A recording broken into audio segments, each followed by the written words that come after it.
വള്ളുവനാട് നാദം കമ്മ്യൂണിക്കേഷൻസ് അവതരിപ്പിക്കുന്നു പെരുന്തച്ഛൻ. നാടകരചന ഹേമന്ത് കുമാർ.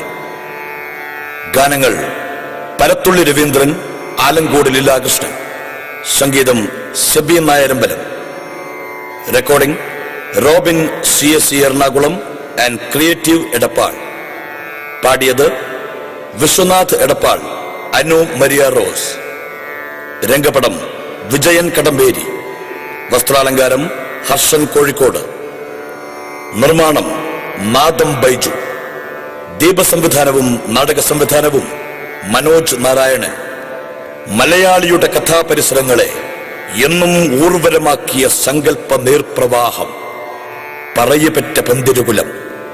പറച്ചിയായൊരമ്മയും അവളുടെ 12 മക്കളും അവരുടെ 12 കുലങ്ങളും അതിൽ പിറക്കുന്ന 12,000 കഥകളും കഥയിൽ ഉൾക്കൊള്ളുന്ന സന്ദേശ സംഹിതകളും ഇന്നും മലയാളിയെ മോഹിപ്പിക്കുന്നു.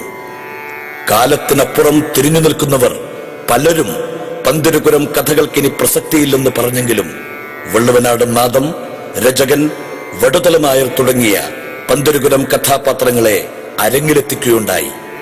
ആ നാടകങ്ങളെ ഹൃദയത്തിൽ സ്വീകരിച്ച നിങ്ങൾക്ക് മുൻപിൽ പന്തിരുകുലത്തിൽ നിന്നും മറ്റൊരു ഉജ്ജ്വല കഥാപാത്രത്തെ കൂടി നാടക സമർപ്പണം നടത്തുന്നു. പറഞ്ഞുകേട്ട ഐതിഹ്യ കഥയിലെ അസൂയാലുവായ അച്ഛൻ, കല്ലിലും മരത്തിലും അത്ഭുതങ്ങൾ തീർത്ത തച്ചൻ, മനുഷ്യ മനസ്സിലെന്നും വിസ്മയത്തിന്റെ വീഴ്ത്തൊളിയുരക്കുന്ന പെരുന്തച്ഛൻ.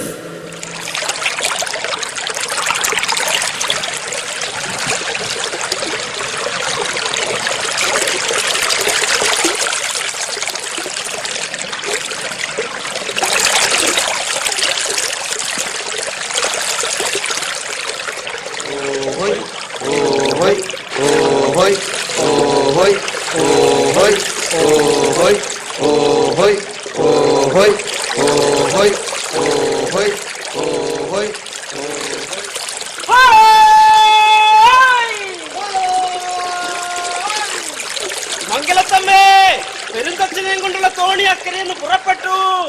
തച്ചൻ വരുന്നുണ്ട്.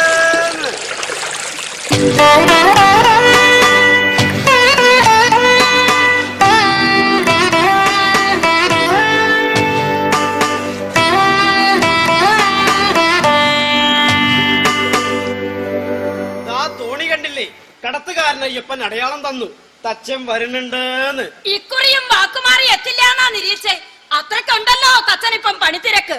മഹാക്ഷേത്രങ്ങൾ തൊട്ട് മരത്തൊട്ടില് വരെ പണിയാൻ വേണം. മാളവർക്ക് പെരുന്തച്ഛൻ എന്ന് പറഞ്ഞാൽ എന്താ ചെയ്യാ? 3 കൊല്ലം മുമ്പ് ഇല്ലത്ത് സരസ്വതി മണ്ഡപം പണിത് പോകുമ്പോ ഇല്ലത്തെ സന്താനദോഷം മാറാൻ പരദേവതയ്ക്ക് കിഴക്കോട്ട് ദർശനമായിട്ടൊരു അമ്പലം പണിതോളാന്നും പറഞ്ഞു പോയ വിദ്വാൻ ഇപ്പഴാ വരണേ. കണ്ടിട്ട് ചോദിക്കുന്നുണ്ടോ? തച്ചൻ അന്നേ അമ്പലം പണിത് തന്നിരുന്നു വെച്ചാ ദോഷങ്ങളെല്ലാം മാറി നോമിന്ന് 2 വയസ്സുള്ളൊരു ഉണ്ണിക്ക് അച്ഛനാകുമായിരുന്നോ പെരുന്തച്ചാ. അതുമിതും പറഞ്ഞു വെറുതെ അനിഷ്ടണ്ടാക്കാൻ നിക്കണ്ട. പിടിക്കാത്തത് കേട്ടാൽ മറുവാക്കില്ലാതെ പിണങ്ങി പോണ ആളാ. 3 കൊല്ലം കാത്തിട്ട് വന്നത് തന്നെ മഹാഭാഗ്യം എന്ന് കരുതിയാ മതി. നോമൊരു ഫലിത ഭാഷണായിട്ട് അങ്ങോട്ട് തട്ടിവിടാനേ നിരീച്ചുള്ളൂ. ഫലിത ഭാഷണം ഭദ്ര വേണ്ടെന്നാ പറയിച്ച. നോ ഇനി ഒന്നും അങ്ങോട്ട് പറയണില്ല. നേരം വെളുക്കാത്തോണ്ടാണ് തോന്നുന്നു. ആളെ ശരിക്കും കാണുന്നില്ല. അത് നേരം വെളുക്കാത്തോണ്ടല്ല, തിരുമേനിയുടെ കണ്ണ് പിടിക്കാത്തതുകൊണ്ടാ. ഇത്ര അകലത്തിലും എനിക്ക് കാണാലോ തച്ചനെ. 3 കൊല്ലം മുമ്പ് കണ്ട അതേപോലുണ്ട്. തച്ചന്റെ മരപ്പണികളും തന്നെ മംഗലത്തമ്മേ. എത്ര കാലം കഴിഞ്ഞാലും നിറവും പുതുമയും മങ്ങാതെ പണിത സമയത്ത് അതേ പരുവത്തില്. അത് പിന്നെ അങ്ങനെയല്ലേ വരിക? തച്ചൻ ആരുടെയാ മോൻ? അമ്മ പറയുകയാണെങ്കിലും അച്ഛൻ മഹാബ്രാഹ്മണനല്ലേ? പിതാവ് ബ്രാഹ്മണനായതുകൊണ്ട് മാത്രം ഒരാൾ കേമനാവുമെങ്കിൽ പിന്നെ തിരുമേനി എന്താ ഇങ്ങനെയായി പോയത്? ഇത് വെറും തച്ചൻ അല്ല തിരുമേനി, വിശ്വകർമാവിന്റെ അവതാരാ. മോൾക്കിപ്പോ മനസ്സിലായില്ലേ? അച്ഛന് മാത്രല്ല എല്ലാവർക്കും മൂത്താച്ചാര്യനെ കുറിച്ച് പറയുമ്പോ 100 നാക്കാമ്. താനെന്താ ഇവിടെ? അയ്യോ ഒന്നുമില്ല അമ്പലാണ്. മൂത്താച്ചാര്യനെ ഒന്ന് കാണാനായിട്ട് കൊറേ അല്ലേ കണ്ടിട്ട്. തനിക്ക് 8 കെട്ട് വല്ലതും പണിയിപ്പിക്കാനുള്ളോ തച്ചനെ കൊണ്ട്?